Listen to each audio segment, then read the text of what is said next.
Hi, and welcome to Design. Today we're here with artist Benjamin Short. I want to thank Benjamin for having this interview with us at Design and also with the American Institute of Architects San Joaquin. I also want to thank Darden Architects for hosting our interview. Let's see, so for those who aren't too familiar with you, Benjamin, I'd like to give an introduction of who you are, what you do, and what your goals are with your artwork. So a quote you once said was, "Banality is my worst enemy. I need a world beyond the day-to-day grind to look for laughter, excitement, or something extraordinary, and like to share that world with others." So can you tell us a little more about the world you try to create? Well, the world is built on work and labor and things like that, but I like to dream, and I think that that's important. That's the world that I think we need to put forward. We've got a lot of negative things going on in the world today, and you have to be able to dream past them. Otherwise, without hope, there's, how do I say that? Without hope, there's just darkness. And I think the world that I hope to create is something full of light, full of hope, full of laughter, that sort of thing.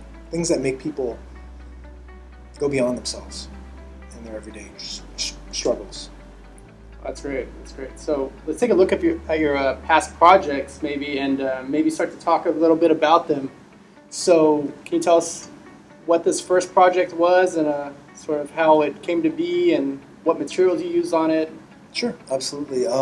First off, I'd like to approach the fashion sense that I had back then. I was going through a stage, and I'm past that now. This is a sculpture I created with the steampunk genre in mind. I was working for a company here in Fresno, a theming company, and this was a pet project of mine. I wanted to see what I could do.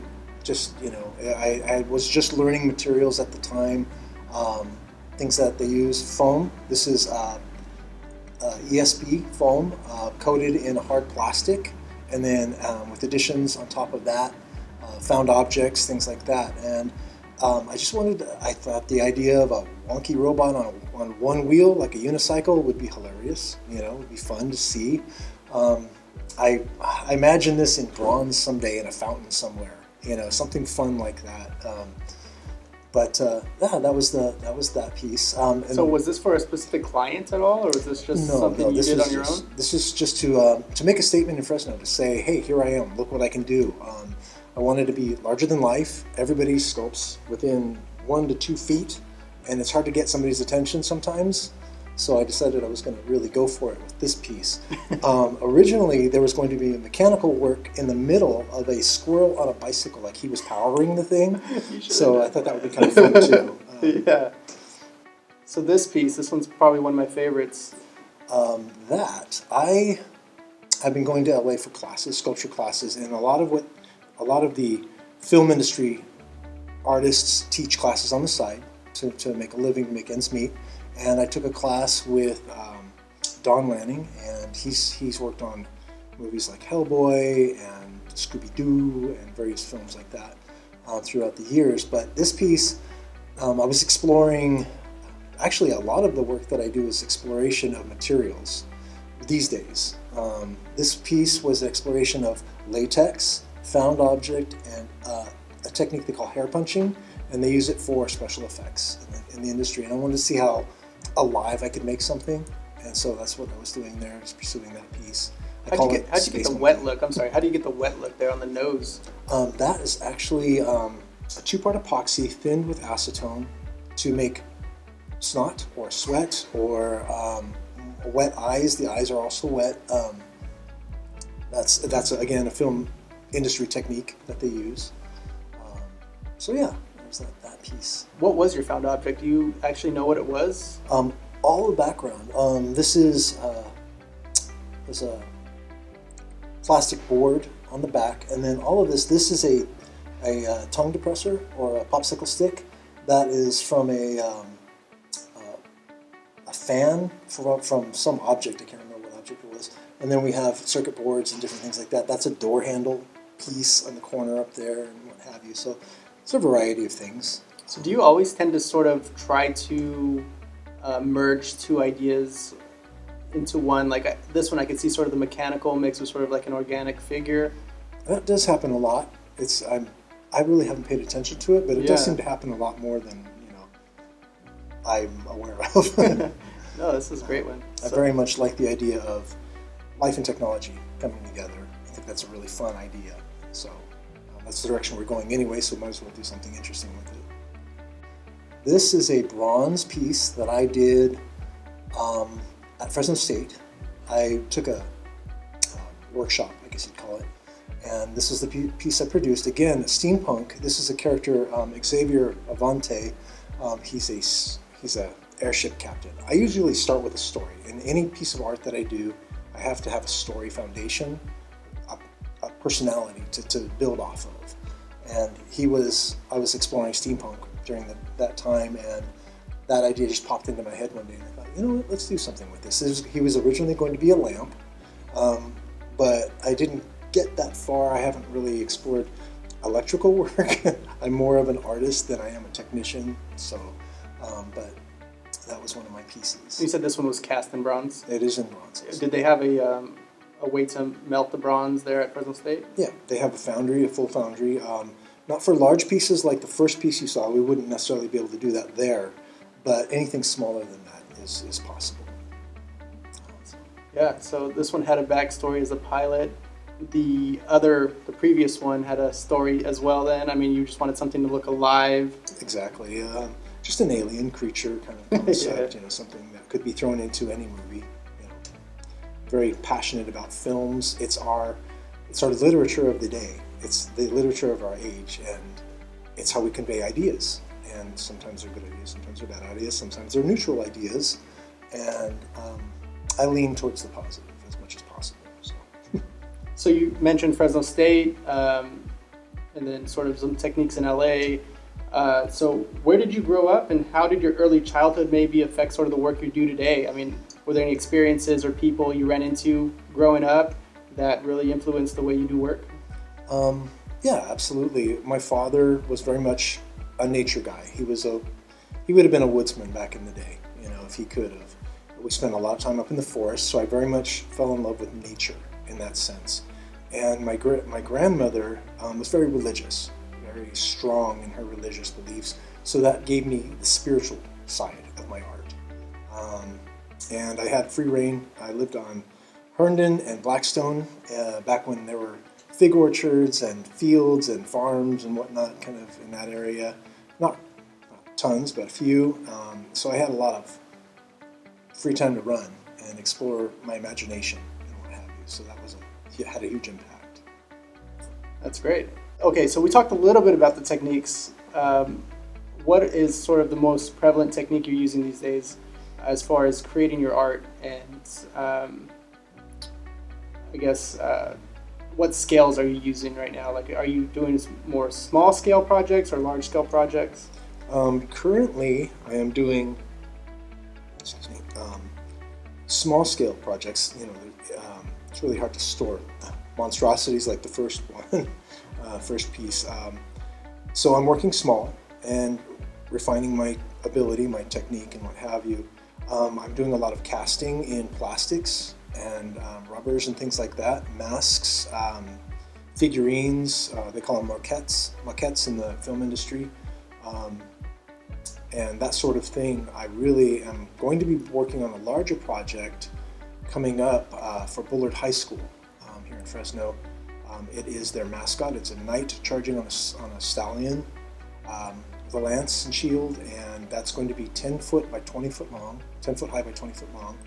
And after that, I'm going to be doing some large scale sculptures just to get back into it.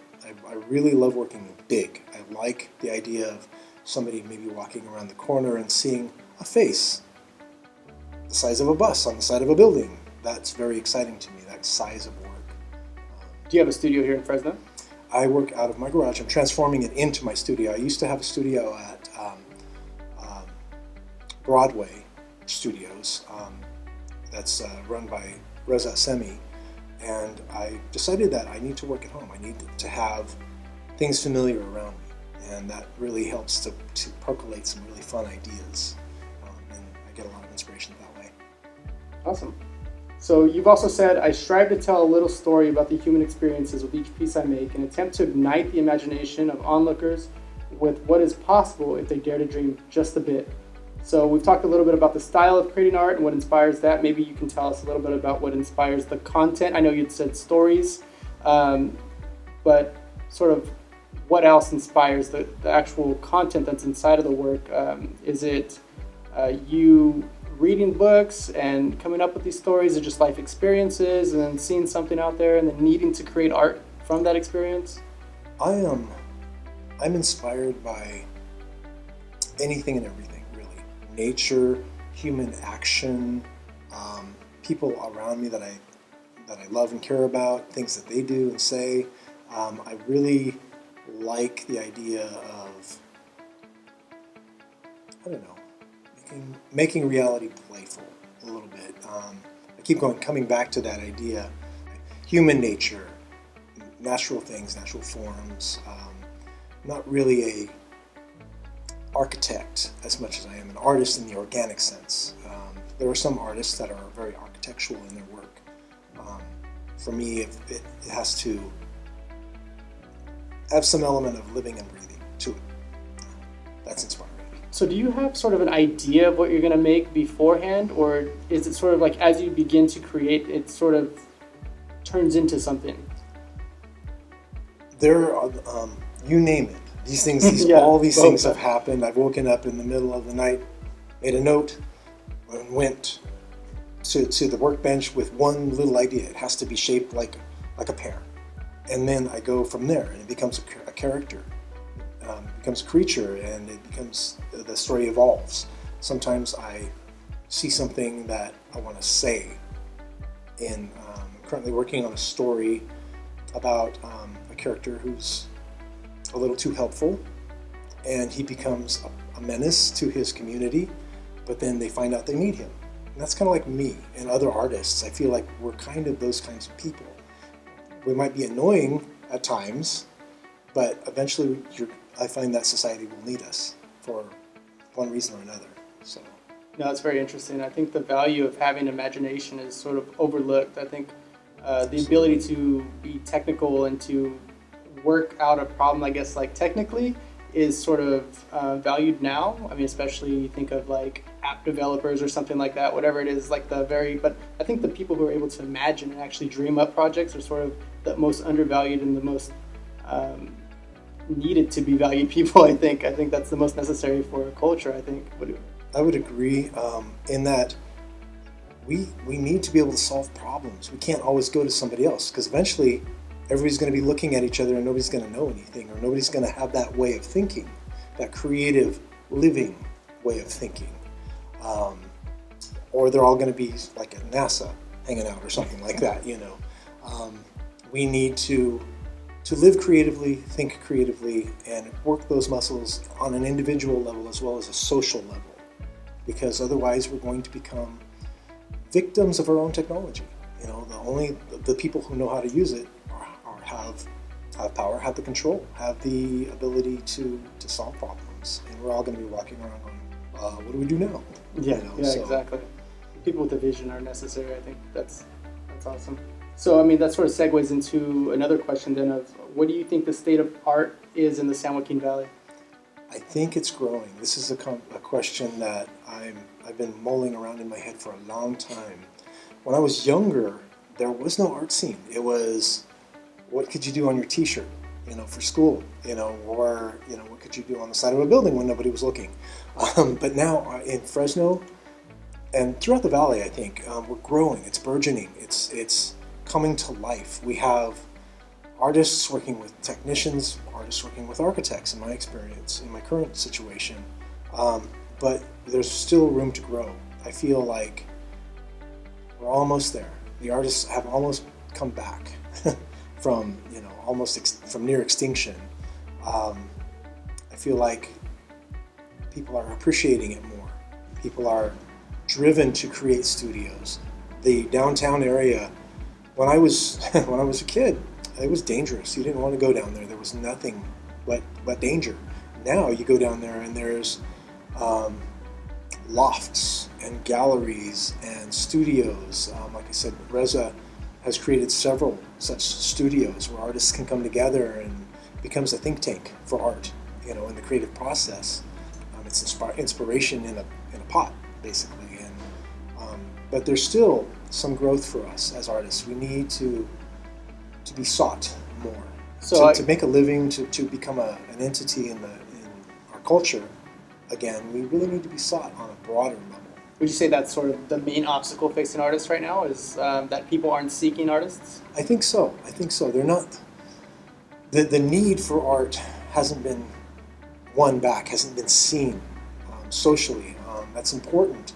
That can be accomplished through education. Put the arts back in school. Put the arts, in the foreground. Not some commercial on the side, but maybe create a television show where people realize, they learn about their community, they learn about downtown, they see what's going on, and they think, wow, I could really, I would like to grow from this. That would be, an amazing thing. What do we need to do then to progress art in the San Joaquin Valley? Again, put the arts back in school, broaden what's available. I mean, just from my experience going to LA and getting involved in the entertainment industry, artists, the things that are possible for artists are it's amazing. The levels of jobs that can be found. We need to educate our educators on what's possible. They need to think beyond the paper mache or the Small craft projects. Projects and things like that. I mean, if I had a team of artists with me, we could build amazing things. But trying to find people who are educated in the same direction that I've followed is hard to do, and stay employed and stay fed and housed and things like that. But if we could open our eyes to all the possibilities of art, it would fill our society. It would fill our neighborhoods. We could do amazing things. Right now we kind of live in boxes. Let's decorate those boxes. Let's make them inspiring. Let's say something about what's inside the box. That kind of thing. Yeah, it's sort of like what Steve Jobs said about people don't know what they want until they know what they can have. Exactly. Sort of thing. It's like... No, I had that eye-opening. I had that epiphany, and now I want it all. I want to be able to do everything. I realize my limitations, but, again, if you let people know what's available, then they start thinking. It starts clicking, and I think that would be a good way to go. That's awesome. So then I have a quote. Every child is an artist. The problem is how to remain an artist once we grow up. This is from Pablo Picasso. What does that mean to you? I've been a child forever. Obviously, you can tell by my manner. I like to play. I like to explore, be adventurous. Those are the things that I think we need to keep as artists, as people in general, is to keep an open mind, be adventurous, explore. That's what we lose. We get pigeonholed. The world decides it doesn't need bronzes anymore or 20 by 20 paintings or what have you. We need to explore, find a reason. Do it for no reason. As a kid, I did stuff for no reason at all, just to see what it would be like. That's what we need to do, is explore and be open-minded. Perfect. I think along the same lines, I say the same thing. I think it's like when you're a child, you experience everything for the first time, and sort of that curiosity and that sort of awe and wonderment, that's amazing. I think there's a part of our culture that gets bored easily. They just feed on imagery, they feed on sound, and what have you. And if you really thought about that imagery and that sound, that would lead you somewhere. As opposed to now, it seems like our culture is being washed in media and things like that, as opposed to actually consuming it and digesting it and thinking about it. That's, I think, important. Yeah, that's great. So, Benjamin, thank you. What's the best way for people listening to reach you? I mean, social media? Two social media outlets that I use are Facebook, Ben Short, on Facebook, or Instagram. You can also find me on Instagram. If you want to reach me in person, you can call me at 559-367-2803. And if you're interested in creating an art project, that would be great. Awesome. Looking forward to meeting you. Thank you so much, Ben. Thank you.